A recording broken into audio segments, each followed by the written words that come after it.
नमस्कार मित्रांनो, आज आपण जाणून घेतोय अशा सापांबद्दल ज्यांचं मी सदैव तुम्हाला सांगत असते की ॲटिट्यूड वाला साप, की त्याला बघून भले भले लोक पळतात.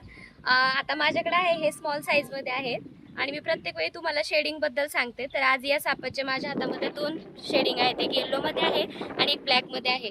तर माझ्या हातामध्ये आज जो साप आहे धामण जातीचा साप, जो आपल्या मनुष्य वस्तीमध्ये कॉमनली सगळीकडेच आढळतो आणि याचं आवडतीचं खाद्य म्हणजे उंदीर. उंदरांचा पाठलाग करत बऱ्यापैकी मनुष्य वस्तीमध्ये हे साप घुसतात.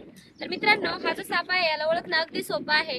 हा जो साप आहे याचं तोंड जे आहे ना ते निमुळतं असतं, डोळे याचे गोल असतात, तसेच मानेपासून तो मिडल साईज पर्यंत थोडासा सडपातळ असतो, मिडलला थोडा जाडजूड असतो आणि मिडल पासून पुन्हा शेपटीच्या बाजूला तो पुन्हा सडपातळ असतो. तसेच मिडल साईज पासून शेपटीपर्यंत त्याच्या अंगावरती जाळीदार नक्षी असते.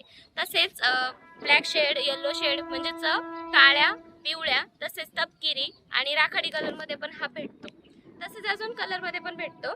तर चला मित्रांनो, या सापाला आपण आता निसर्गाच्या अधिवासामध्ये मुक्त करूयात. तुमच्या एरियामध्ये जर असे साप दिसले तर तुमच्या जवळच्या स्नेक कॅचरला म्हणजे सर्पमित्रांना कॉल करा.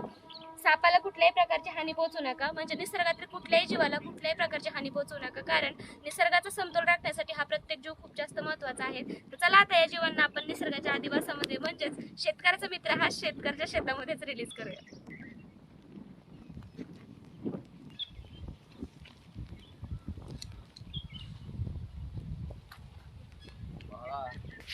झाली का?